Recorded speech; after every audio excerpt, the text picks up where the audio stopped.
지난번에 우리 방규식 집사님, 김미정 집사님 장녀 결혼식에 차를 타고 가다가 얼마나 끔찍한 소식을 제가 들었는지 머리가 두통이 와서 한동안 고생을 많이 했습니다.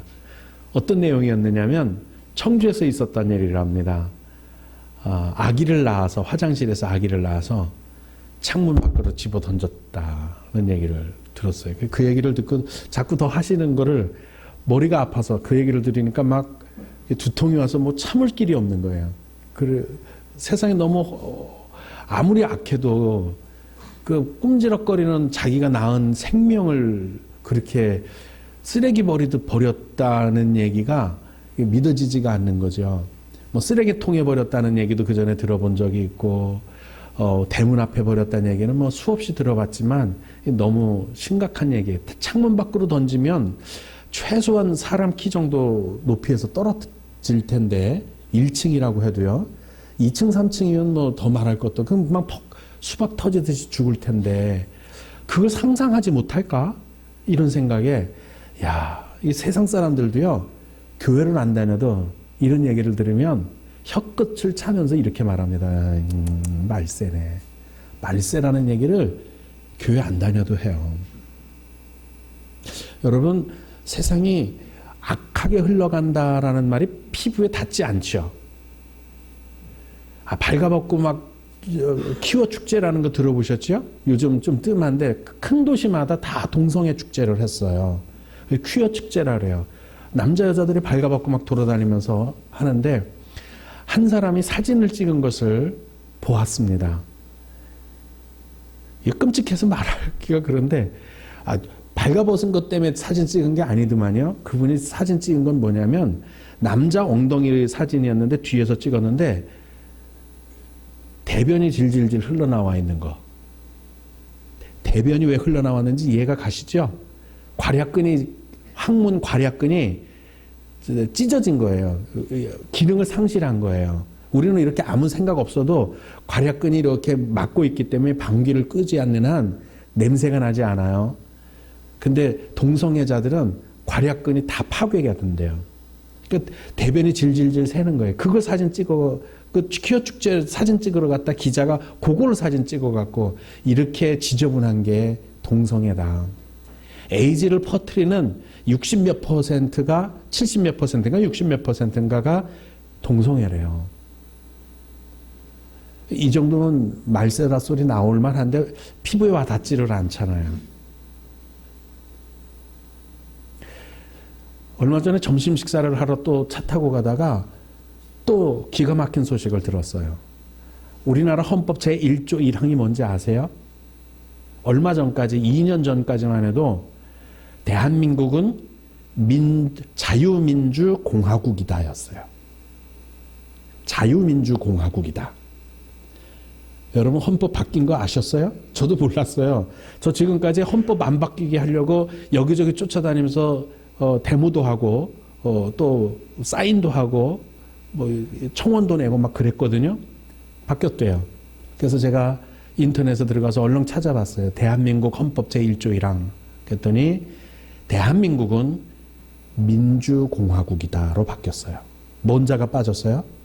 자유자가 빠졌어요. 북한은 헌법 1조 1항이 뭔지 아세요? 그 나라는 인민민주공화국이다예요. 우리는 자유민주공화국이다. 자유자냐 민주자냐 인민이냐 요거 두 자의 차이였는데 물론 그 해석하면 그 내용이 어마어마한 차이가 있는 거예요. 근데 자유자를 빼고 민주공화국이다라고 말하면 정체성을 포기했다는 뜻이에요.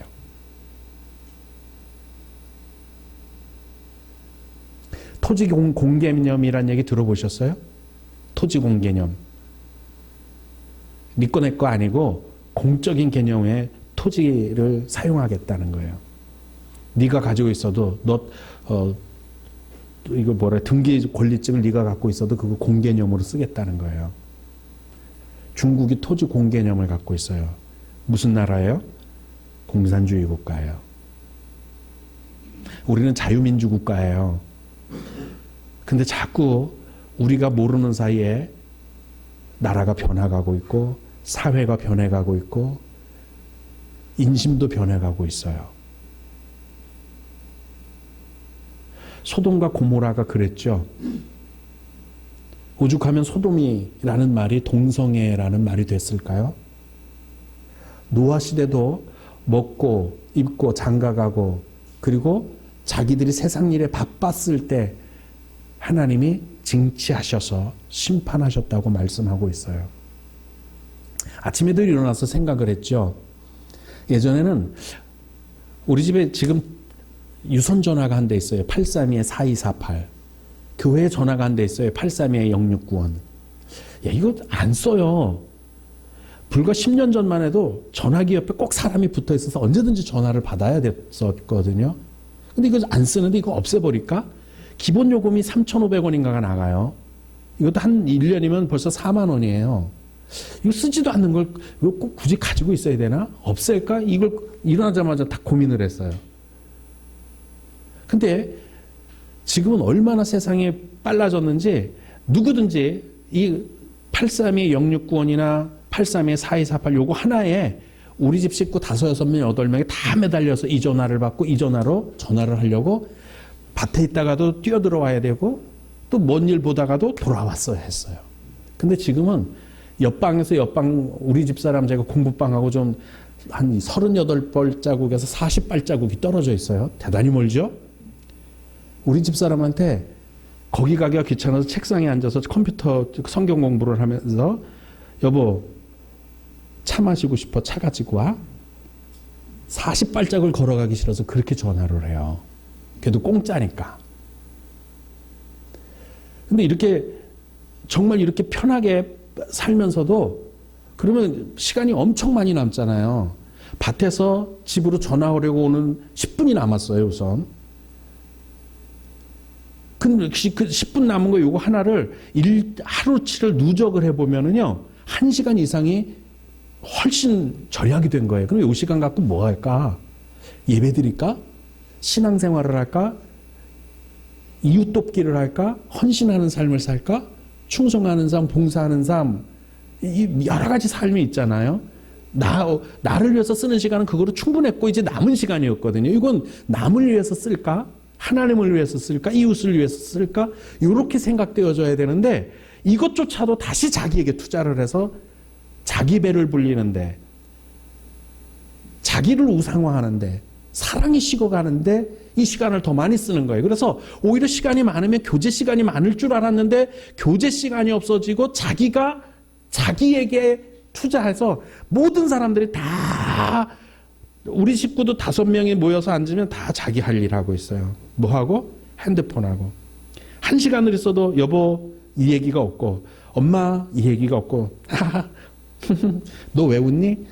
재밌는 거 봐요. 이게 다예요. 사랑이 식어가고 있는 거예요. 교제가 없어져 가고 있어요. 마지막 때가 가까운 거 분별이 되십니까?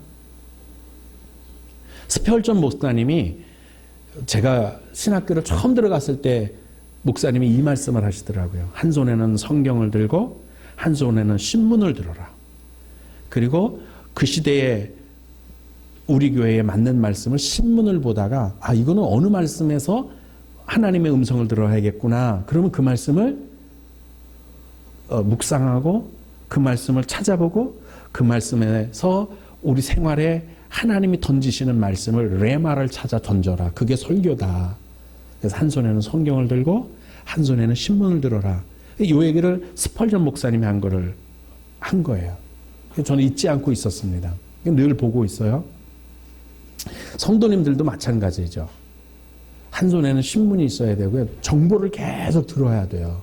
세상 정보. 내가 사는 그라운드거든요. 내가 사는 바닥이거든요. 내가 사는 현장이거든요.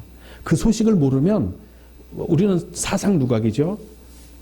땅에 안 딛고 사는 사람 없어요. 내가 발 디디고 사는 이 땅, 이 세상, 이 시대가 어떤 시대인지를 분별을 못하면 성경 말씀이 아무리 주옥 같고 생명의 말씀이라도 내 삶에 적용이 안 되기 때문에 아무 의미가 없는 거예요.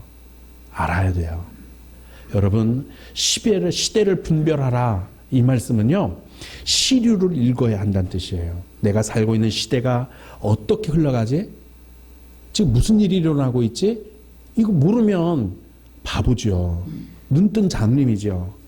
그리고 그 사건들 속에서 영적인 해석을 할 줄 알아야 돼요. 세상 사람들처럼 그냥 이 말세네 말세 이 소리 말고 이게 뭐를 의미하는 걸까? 영적으로 해석을 하면 나머지는 낱낱이 다 드러나게 돼 있어요. 보이는 것은 보이지 않는 것만 해결하고 알고 나면 보이는 것은 쉽게 읽어지고 쉽게 해독이 돼요. 영적인 해석이 필요해요. 성경을 통해서 지금 내가 겪고 있는 일, 지금 세상에서 일어나고 있는 일들, 이런 일들을 영적으로 해석할 수 있어야 이걸 시대를 분별한다 이렇게 말하는 거예요. 그런데 많은 사람들이 시대를 분별하지 않는 게 문제죠. 뉴스를 읽어보면서 장차 지금 이 세태가 어떻게 흘러갈 건지 어떻게 될 건지 이걸 예측하는 것. 뭐를 통해서요? 미래학을 통해서 하는 게 아니고 하나님의 말씀을 통해서 예측하는 게 필요해요. 이런 걸 뭐라 그러느냐면 표적과 징조라는 것으로 이렇게 이건 두 개가 이렇게 마주 있는 것, 동전의 양면과 같아요. 표적은 징조를 보고 징후지어라니까 징후라는 게 나타나죠. 지진이 일어나기 전에 먼저 징후가 있어요. 징조가 있어요. 표적이라는 게 뭐냐면 징후를 보고 그게 뭔 일인지 어떤 일인지를 확인하는 거예요. 그래서 예수님한테 당신이 예수님인지 예수 그리스도인지 표적을 보여주십시오. 이 말은 징조를 보여달라는 거예요. 당신이 우리를 구원할 왕이신 징조를 보여달라. 그럼 그 표적을 보고 우리가 믿겠다. 그 뜻이에요. 이게 징조, 표적은 징조를 보고 징후를 먼저 보고 앞서 일어날 일들을 일어나기 전에 그죠? 우리 고향에 송동 우리 고향 가보신 분들도 여기 몇 분 계신데 정말 깡촌이에요. 장현면이 지금도 깡촌이에요. 장현 면사무소 있는 면사무소 동네가 우리 동네보다도 작아요. 그러니까 얼마나 노후된데요. 낙후된 마을이에요. 근데 거기에 버스가 오려면 하루에 2번을 버스가 지나갔는데 제가 어릴 때 우리 동네로는 지나가지 않고 복거리가 있는 연풍에서 태성 쪽으로 가는 거 거기까지 이제 걸어갔어야 됐어요. 가면은 이렇게 옛날에 바람만 찬바람만 불지만 아무 벌판이고 아무것도 없잖아요. 근데 버스가 오려면 징조가 보였어요. 저 산 등성이를 돌아오는데 거기서 벌써 빵빵빵 먼저 소리가 먼저 들려요. 그러면 이제 태성리에 있던 사람들은 집이 가까우니까 마루 곁에 이래 짐보따리들 이래 앉아있다가 그 소리 들으면 그거들을 막 뛰어서 신장로까지 나왔어요. 신장로에 이렇게 짐 갖다 놓고 있었던 사람들도 빵빵 소리가 나면 이제 차 온다 알고서 일어섰어요. 그게 바로 징조라 그러는 거예요. 일어나기 전에 무슨 징조가 보이는 거죠.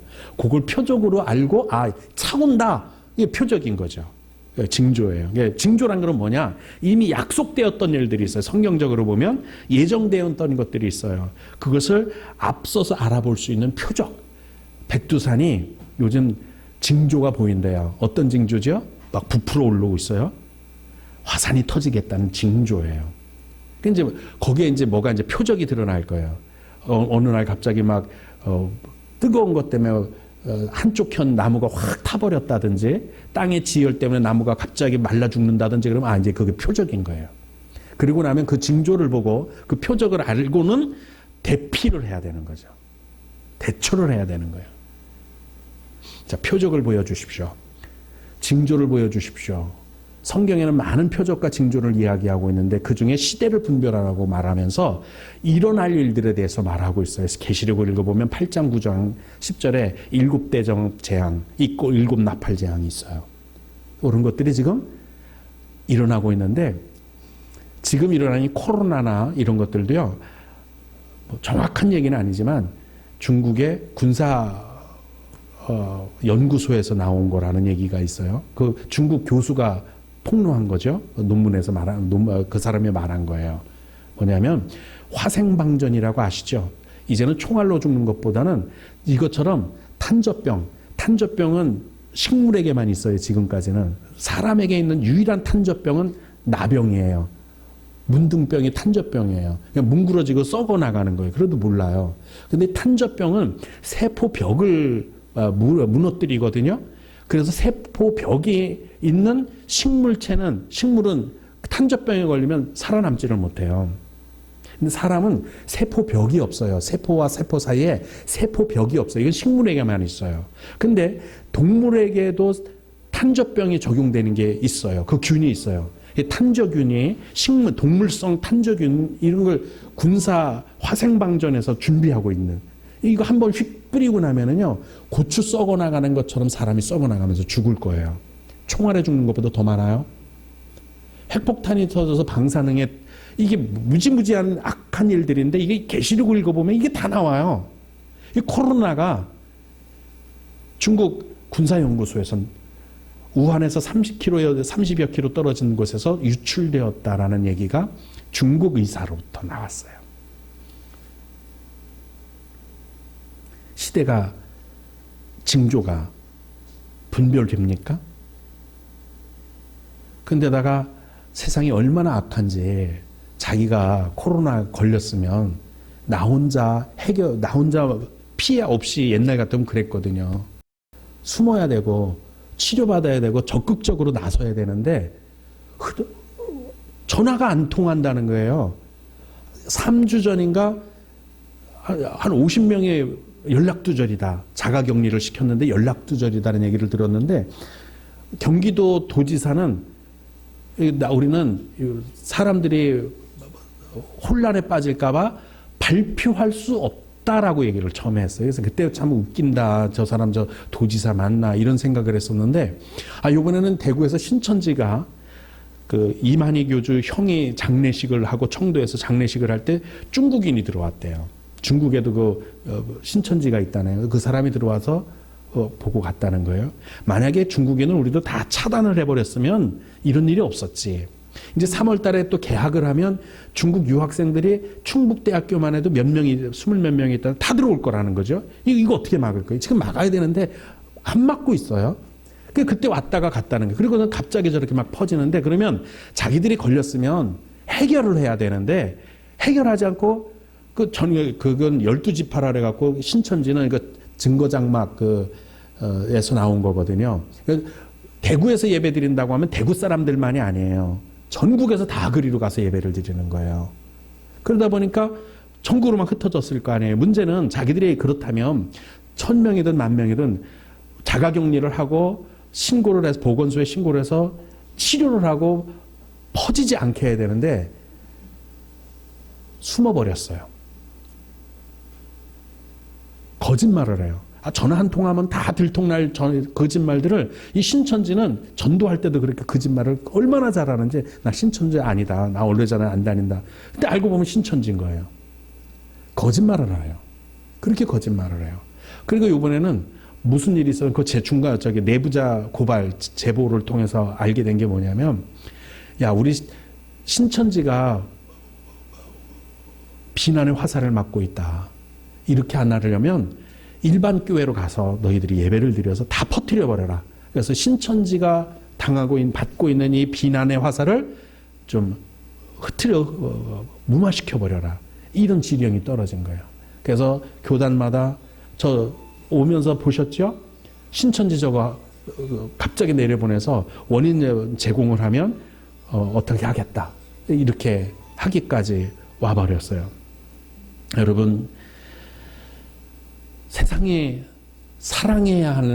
더 사랑해야 할 시간이 많아졌는데도 사랑을 하지 않고 있고, 자기 자신만 이기적이게 되어버렸고, 우상숭배 이단들이 더 판을 치고 있고, 불의가 정의를 대신하고 있는 정말 악한 세대가 되었어요. 뭔 뜻일까요? 이 징조가 뭘 얘기하는 걸까요? 주님이 말씀하신 것, 구약 성경의 선지자들이 말한 것처럼 예수님이 오실 때가 다 됐다는 거예요. 이런 사회적인 큰 일들 이런 것들을 보면서 어떤 징조로 읽어야 할지 우리가 살펴볼 필요가 있습니다. 지금 우리가 사는 세대를 악하고 음란한 세대라 이렇게 말합니다. 음란하다는 것은 뭔 뜻이냐면 지조가 없다는 것을 음란하다 그러는 거예요. 하나님을 섬기든지 아니든지. 근데 하나님을 섬기는데 우상 숭배를 하고 이런 걸 가리켜서 지조가 없다 그러니까 이걸 음란하다 그래요. 음란의 의미가 지조 없는, 정절을 지키지 못하는 이런 뜻이에요. 구분할 수 없다는 거예요. 영적인 지조도 없고 인품의 지조도 없는 때가 지금이에요. 그래서 악하고 음란하다. 사람들이 기준이 없어요. 지조가 없어요. 신앙인들은 신앙의 지조, 우상 숭배를 하고 있단 말이에요. 교회 집사님들이 저번에 다니엘 기도회에 무당이 됐다가 예수 믿는 사람이 나와서 하는 얘기가 여기 계신 분들 중에도 제 단골이 몇 분 있을걸요? 그 얘기를 하는 걸 보고 끔찍했어요. 점치러 다니고 부적을 갖고 다니고 이게 음란하다는 거예요. 지조가 없는 거죠. 지조가 없으면 안 돼요. 하나님을 믿기로 했으면 우리는 유일하신 하나님을 믿기로 했으면 그 지조를 지켜야 돼요. 이 악하고 음란한 세대야 이 말은 종교 다양화, 다양성 이게 지조가 없는 것 아니에요? 이렇게 불교도 괜찮아. 저번에는 연세대 신학 교수예요. 철학 박사면서 신학 교수인 사람이 뭐라고 말을 했느냐면 기독교에만 구원이 있다. 예수님의 이름으로만 구원을 받는다라고 말하는 것은 기독교의 독선이다. 누구든지 하나님의 뜻대로 살기만 하면, 즉 착하고 좋은 일을 하고 이웃에게 해를 끼치지 않고 그렇게 살기만 하면 다 구원을 얻을 수 있다는 보편적인 다양성을 인정해야 할 때가 왔다. 이게 지조 없는 거예요. 이해가 되세요? 이게 음란한 거예요. 불교도 괜찮아. 기독교도 괜찮아. 이게 옛날 구약시대도 이렇게 하면 이 악하고 음란한 세대야 그랬어요. 지금 WCC, 종교 다양성 다 같이 이게 음란한 세대가 됐다는 뜻이에요. 지조 없는 세대, 영적으로 지조 없는 시대, 지조가 없는 시대, 지식적으로도 지조 없는 시대. 그러다 보니까 생각과 사상, 이념, 정치 다 악하게 흘러가잖아요. 누구 하나 뭐 어떻게 브레이크를 걸 수 없을 만큼 돼버렸어요. 이젠 멈출 수가 없을 만큼 돼버렸어요. 이해가 안 돼. 다수가 원하는데도 소수가 세상을 이끌어가는데 이거 막지를 못하고 있어요 지금. 이런 악하고 음란한 세대에 우리가 시대를 분별하고 살아야 되지 않겠어요? 각성하고 살아야 된다는 뜻이에요. 깨어 근신하고 기도해야 한다는 겁니다. 근데 많은 사람들이 기독교인들도 무감각해졌어요. 주님이 말씀하시기를 이 세대를 무엇으로 비유할까? 비유하건대 어린아이들이 장터에서 제 동무들을 불러다가 우리가 너희를 향해서 피리를 불어도 너희가 춤추지 않고 우리가 슬피 울어도 너희가 가슴을 치지 아니하였다 함과 같도다. 이게 마음에 통하는 게 없는 거예요. 다 벽을 쌓고 살아요. 이런 시대가 되고 말았습니다. 이제 여러분과 제가 한 손에 성경을, 한 손에 신문을, 이 시대의 정보, 내가 살고 있는 삶의 현장 이걸 보고 징조를 알아챘으면 평소 생활 중에 대비하고 살아야 되는데 그걸 만물의 마지막에 가까웠으니까 우리는 정신 차리자, 근신해서 기도하자 이렇게 말씀하는 거예요. 요 정신 차리고 기도하면서 할 일이 세 가지가 오늘 부여가 우리에게 되고 있습니다. 뭐죠? 서로 사랑하라. 대접하기를 원망 없이 하라. 청지기처럼 봉사하라. 그냥 생각 없이 이런 일들을 하면은요, 각성이 없어요.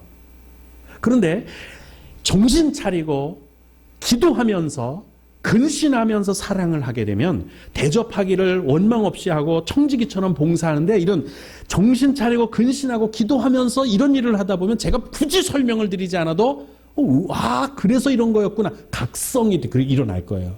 이런 거구나. 그러니까 그냥 사랑하는 거하고 깨어 근신하고 정신 차려서 사랑하는 것하고는 달라요. 각성이 일어나요. 아, 이래서 징조가 보이는 거였구나. 이게 징조였구나. 이게 표적이 되는구나.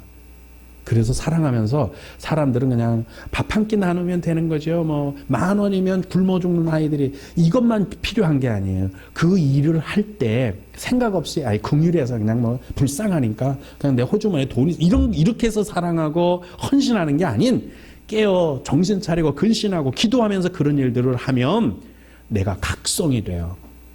이 시대를 바라볼 수 있는 지혜를 얻게 돼요.